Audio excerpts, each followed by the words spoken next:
Hey guys, it's Dread. Today we're gonna do gingerbread makeup. This is something I've been wanting to do for a little while. I did the pumpkin spice, and that's kind of like very Thanksgiving-y fall. And I also wanted to do gingerbread spice because it's also very Thanksgiving / going into Christmas time fall.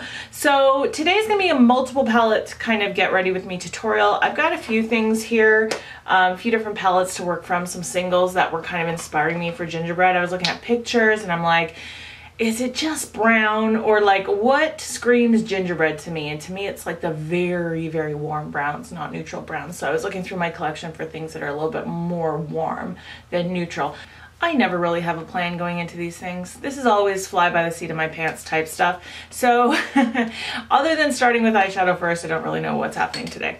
Okay, we're gonna start with the Too Faced Chocolate Gold palette. I don't have the gingerbread palette, otherwise we would be using that, but I'm just gonna start with this shade right here into the crease. This is So Bougie, and I'm gonna put this on a very, very fluffy brush. This is the Chikuhodo GSN 10, which by the way, is a very affordable Japanese brush. I do believe it's Japanese. I hope I'm right when I say that.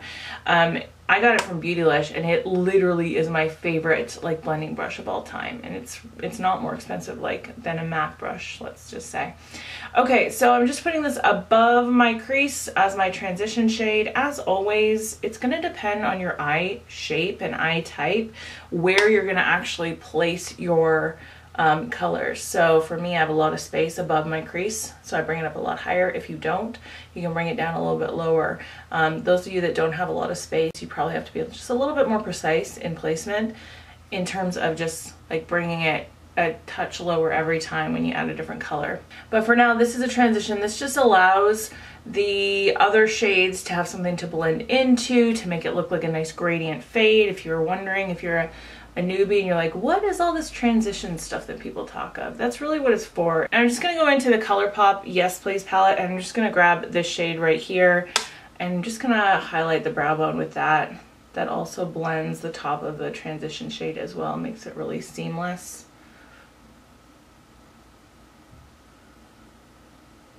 What I like about this palette for gingerbread is this kind of quad right here. I feel like in gingerbread you see white and you see red as well, and I'm just not sure how I want to incorporate those two things into this look, but I feel like they should be there. And I also like how deep these are. So I think I'm going to go into this shade right here on a more fluffy pinched blending brush. This is the Beauty Junkies Pro Detailer brush. I'm going to go into this really warm shade right here. Anyway, it's gonna put this now directly into the crease. So this is just a little bit deeper than that first shade. Actually, this is a little bit more orange than it looks in the pan. When I'm blending that, that looks a little bit more orange. Okay, so you know what? Probably gonna do a second crease color too. But I'm gonna bring that in kind of all the way over.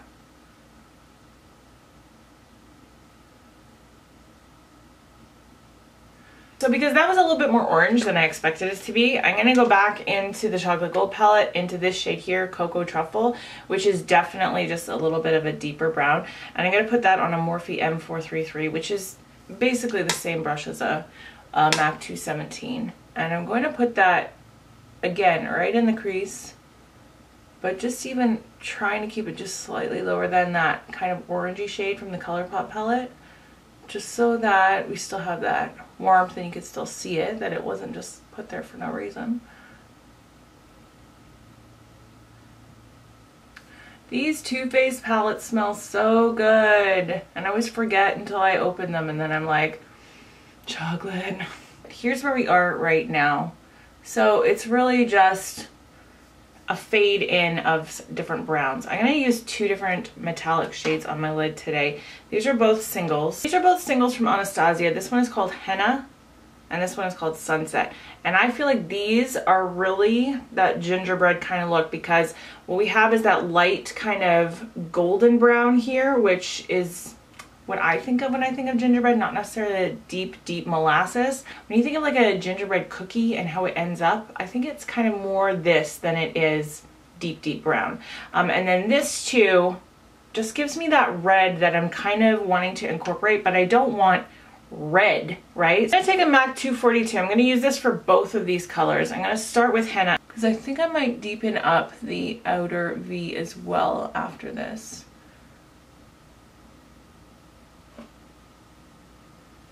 So I still want it to be able to come through if I decide to do that. So I'm going to put this not above the crease, and if you're ever wondering where your crease is, just look straight ahead. So I know I don't want to go any higher than this. For the next shade, you can use another synthetic shader brush. You can use the same one. I'm just going to use the same one, but I'm just going to use my color switch to just wipe it off. That gets all the color off. And then I'm going to go into Sunset, and I'm going to put this on the inner part of the eye. I'm going to make sure I take that over it just slightly, just so that it's kind of blended into the second shade. I'm going to go into this palette one more time. I'm going to go to this deepest shade right here, which is called French Kiss. And I'm going to take that on one of these pointed blending brushes. This is from Sigma. It's a small taper blending E45, my favorite brush for this step, which is the outer V. And I'm just going to take this on here. I want some more depth. I love what's happening here, but I want a little bit more depth on the outside. So I'm just going to put it right on the edge. And what I do is I just kind of like blend it just the slightest amount, because I don't want to cover up any of that henna shade, really. Like, I still want that there, but I just want the slightest bit more depth here. So I'm just going to add that right to the outside and just the smallest movements here.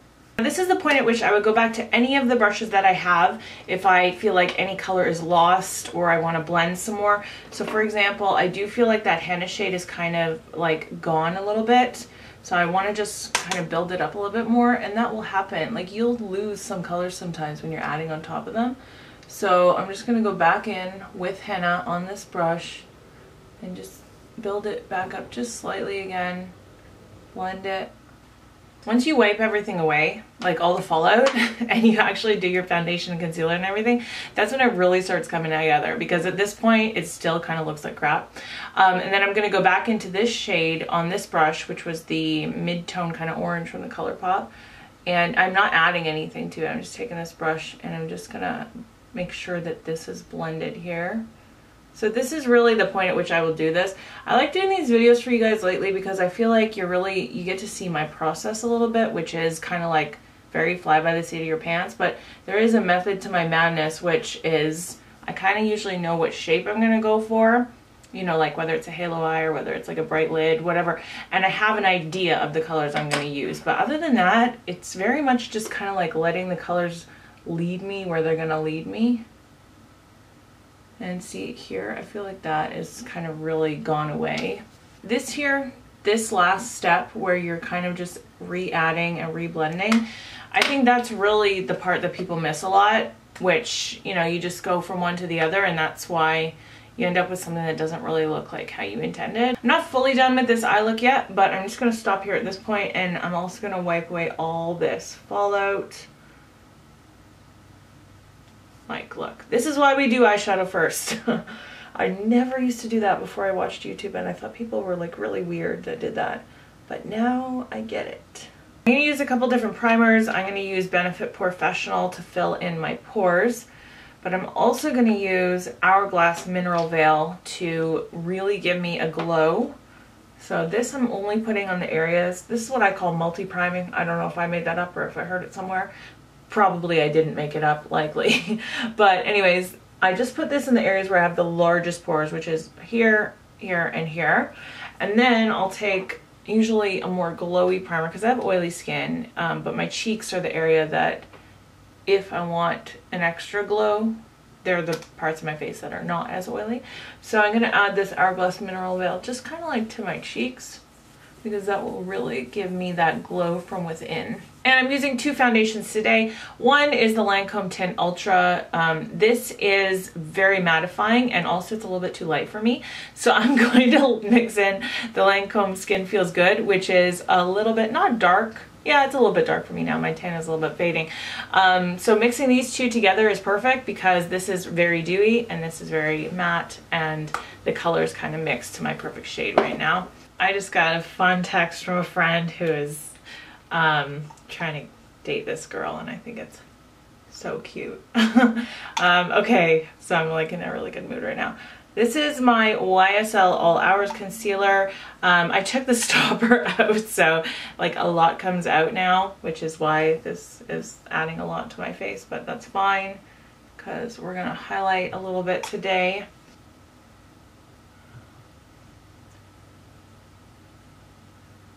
You know, as a married woman, like the romance is not dead in my relationship by any means, but it's so fun to see newbies in love.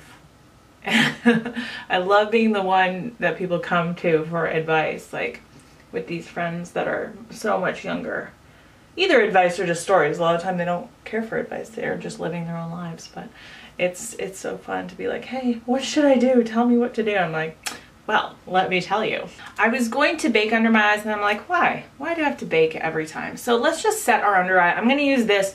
This is the Wet n Wild Dulce de Leche Contouring Palette. I don't know if they still make this or not, but if they do, this is a great one for setting your under eye with this side of it, because it brightens and it really does help stop creasing, and it's a really perfect like just setting powder. I really love this for under the eyes. For contouring, I haven't set my whole face, I just set under my eye. I'm going to use a cream contour. This is the Gigi Hadid Maybelline Tinted Primer. It's not a primer. Like, it's meant to be contour under your foundation, but I use it on top of my foundation. I really like it though. I've been using this for months now, and I think it's fantastic for contouring, if you like cream contouring. So I'm just going to take this brush. This is the Sephora Pro Mini Flawless Airbrush. It's just a really good size for sticking right in the hollows of your cheek. I love cream contouring because I feel like it really is the most natural way to contour, because you're going to put it on top of your foundation, blend it, and then put it under your powder, and then you're going to add your blush and highlight and everything. So it really just makes it look like your own bone structure, as opposed to just some brown shadow on top of your makeup. Do you know what I mean? So I've been saying this for years, but it really surprised me how much I really ended up loving cream contouring, especially somebody with oily skin. I don't feel like my oil is ever really affected by cream contour, or my oil ever really affects the cream contour, I should say. I'm just gonna do my eyebrows and then we'll be right back to finish the eyes. Okay, you see how it's all cleaned up now? Like, I feel like it looks so much better once you have the base makeup on and all the fallout gone. This is something I'm really thinking is going to work for this look. This is the Maybelline Master Precise Ink Metallic, and this is in the shade Stellar Sand. I used this in another look one time for a winged eye, and I feel like it's kind of cool looking. I feel like it would go with the gingerbread. I'm not 100%, but we're going to try. So I'm just going to do a regular winged eyeliner, but it's just going to be with this sand shade.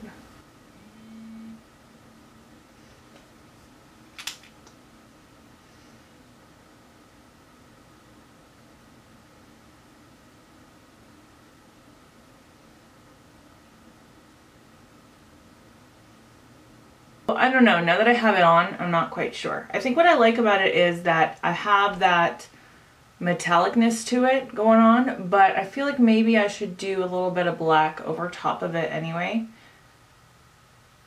Alright, so I kind of decided that I actually do like that wing, that metallic wing, but what I think I was missing was just the contrast of black along the lash line. So I just took the NYX matte liquid liner and just put a tiny like line of it across the lash line, and then I tight lined, so meaning I just went under here just to like fill in any gaps with this Buxom Call Me eyeliner, and it's just a black eyeliner. You can use any black eyeliner you have, but I think I like that. And once I add mascara or lashes, whatever, I think it will be perfect. Under the lash line, I'm just gonna go back into something really warm. I'm trying to decide what shade I want that's really warm. I think what I want to do is go into this Cocoa Truffle shade on like a liner brush, and I'm just going to kind of take that all, not all the way through, about 2/3. I just want a little bit of depth and warmth under the eye. I don't like to do anything too heavy to drag my eye down.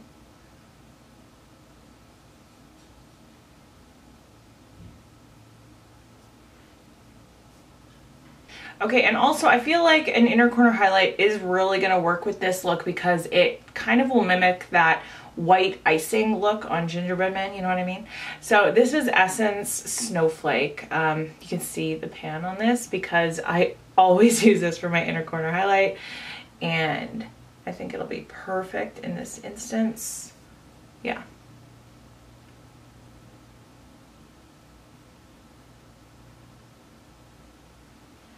I have these lashes. These are actually just from China that I got off of eBay. But I like them because they're kind of spiky, but also kind of really wispy at the same time. And I think these will be fun for this look. Let's finish this up. I did put some like bright eyeliner in my waterline just to brighten things up a little bit. We're going to bronze. This is Bare Minerals Invisible Bronze in medium. This look is just all about warmth. Like it really is. And I'm really, really liking it. I really like these eyelashes, by the way. This kind of like spiky. I'll try to find which ones they are. It's hard when you do the buy off eBay thing, because even sometimes when you order them, the thing you were going to order like isn't even the thing that shows up. But they're really fun. They're like spiky but wispy at the same time. This is Tarte Exposed. This is my makeup use up blush for the year, and I'm just trying to like use it whenever possible now. I mean, I'm not going to be using it up, but the goal is to make the design go away, and I can still see it. I can still see it pretty well. But I love this blush though. It's like, it almost contours in a way.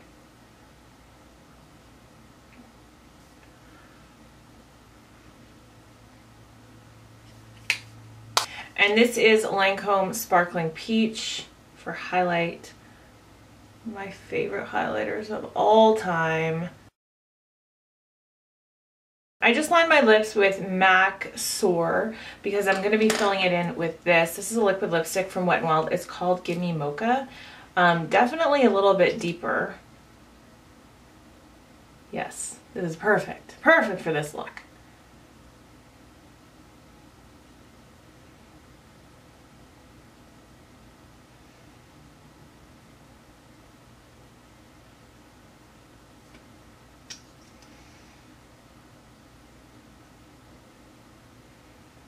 So there you go. There is my gingerbread spice look. I really like the way it turned out. I am doing more of these kind of like inspiration tutorials, I would say, like the pumpkin spice, gingerbread spice. Something that not necessarily revolves around one palette, but maybe just an inspiration and then we could take from different places. Let me know how you are liking these because I'm really liking making them and I can definitely do more. Let me know what you would like to see. I am trying to do any subscriber request. I have a few on my list I will definitely be doing. But yeah, do you want to see somebody like suggested like a deep cranberry look, which is now on my list, or like even if there's a specific palette that you'd like to see a tutorial from, let me know. All feedback is always taken into consideration from you guys, so leave it down in the comments. And if you are new around here, I'd love to have you as a subscriber, so definitely hit that subscribe button. That's it for today. I hope that you're having a wonderful day. I hope that you're speaking kindly to yourself, especially when you look in the mirror. I love you guys. I will see you in my next video. Bye.